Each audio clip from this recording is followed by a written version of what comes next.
Video is brought to you courtesy of allfreecrochet.com, and what we're going to make today are these cute little ponytail holders for little girls that go in their hair. And what I love about these is it makes a really cute little flower too if you twist it like into a figure 8 and then reach under and pull one end through just a little bit. Believe it or not, that is like a really flat little cute little flower that could be like with a piece of yarn and your tapestry needle could be attached to the front of a purse or something, and then it doubles as a ponytail holder afterwards.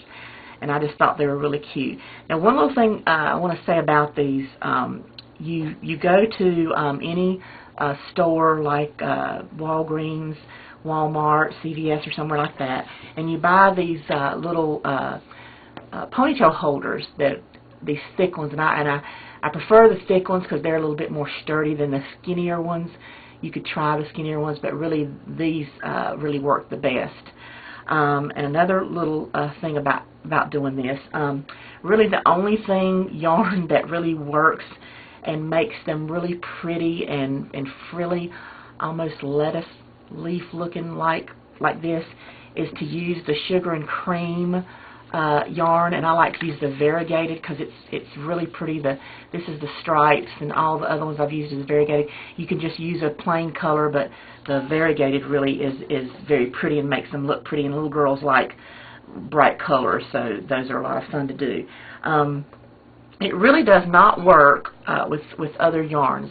This yarn is it's called Red Heart Soft Yarn. It's just in a multicolor. It's number 4 worsted weight, which, you know, the sugar and cream is also worsted weight, but it just doesn't give you, no matter how tight those loops are in there, it really just does not give you the fluffiness as fluffy as using the sugar and cream, and you can see the difference here. It's just not the same, and so it doesn't really look as good. So I really wouldn't use that. And you'd think, well, switching to maybe using a thicker weight like a bulky weight yarn would work, but also there again, it just doesn't work. This is the Bernat Super Softy Chunky, and I did this just so I could show you. And I went ahead and put all my loops and started doing my chain stitches for my loops, and it's the same thing no matter how close they are together.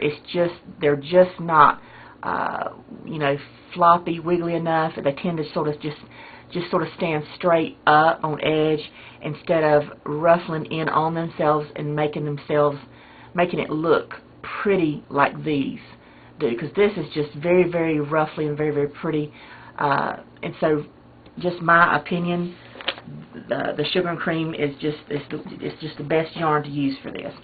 So what we're going to start out with, they're very, very simple, is a slip knot, and I'm using an H hook.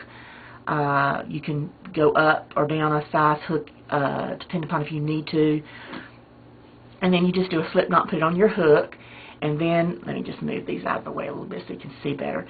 And then I'm just going to take and hold my working yarn in my left hand, and I'm going to go through the rubber band, and I'm just going to pull that loop on the other side through the slip knot that I have on my hook. And basically what I'm doing is just attaching and getting that beginning just to attach to the rubber band. And then all we're going to do is we're just going to single crochet around the whole rubber band. And after you do that first one, you can sort of snug that one up a little tighter if you need to. And I like to just sort of hold my tail yarn with my rubber band as I go along, and as I go through here and start doing my single crochets all the way around. Really no pattern or number of stitches to put on the rubber band.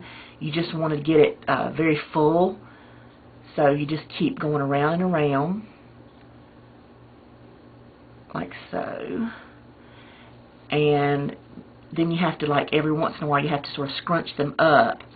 And see, I'm pulling that tail yarn because you want them to be scrunched up as close and as tight together as they can be. And And then I'm just gonna, I've already went under that, or over top of that tail yarn a good bit, so I'm just letting that just sort of hang out there. And I'm just sort of holding the rubber band, the covered rubber band hair thing with my left hand as I'm single crocheting all the way around.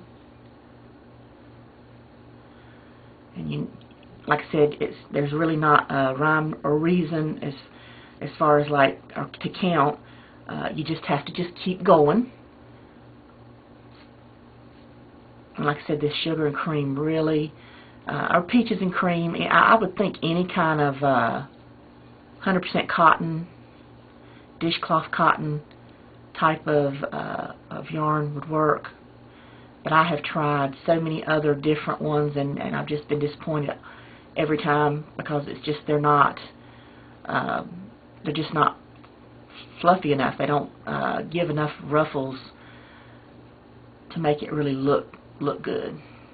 So now you can see it's like I'm almost getting to the end there, but the last thing you want to do is you still want to just sort of snug those up just a little bit. You don't really want to pull the rubber band completely out of shape. I mean, you want to let it relax, but you do want to make sure that you've got enough that it's completely covered. And it'll still stretch. It'll still go around the hair. And I'm just going to keep going almost to the end. I can show you what you do next. Let me get one more in there. Okay, so I went all the way around with my single crochets, and now I'm going to start making the little ruffles, because you can see I've got my single crochet row all the way around there, and now we're going to make these chain loops that are going to become the actual that makes it look so ruffly. And so how we do that is we're going to just immediately start. I'm not turning. I'm just going to immediately start in this next stitch. In the next, I don't have to turn it around like this. I mean, you can turn it around if you want to, but you don't have to. And so now I'm just going to chain 4. And then after I chain 4, I'm going to go across to that first double crochet that I did, and go into the top of that. Not double crochet, single crochet. And I'm just going to single crochet in the top of that single crochet I did on that first round. And then I'm going to chain 4 again. And then I'm going to see how I'm going to sort of pull it with my hands so that I can see the next single crochet. And then do a single crochet again. 1, 2, 3, 4. Pull it apart so you can see the next one. Do a single crochet. 1, 2, 3, 4. 4 chains. Into the next one, do a single crochet. 1, 2, 3, 4. Pull it apart. Another single crochet. 1, 2, 3, 4. Pull it apart. Another single crochet. And you just do this all the way around your ponytail holder. And then 1. Actually, I don't think I did enough there, but that really won't show. And 1, 2, 3, 4. It just sort of helps to count. A lot of times what I'll do is while I'm doing my single crochet, I'll count 1, 2, 3, 4, and then 5. And really what it is, it's still just 4 chains, but I've counted pulling through that single crochet as a stitch. But you just continue around doing that single crochet, and then the chain 4, and then the single crochet down into the next single crochet, just sort of moving as you go, and you just continue to do that all the way around until you get to this side. And then when you get to this side, you just do a slip stitch down into the bottom of this first place where you went, and just tie your yarn off. Use your tapestry needle and go through it down in there and hide your yarn, and then you have made your ponytail holder. And it's just a lot of fun to make these, and any little girl would just love to have these to put in her hair. So I hope you enjoyed that. Have fun, and I'll see you next time.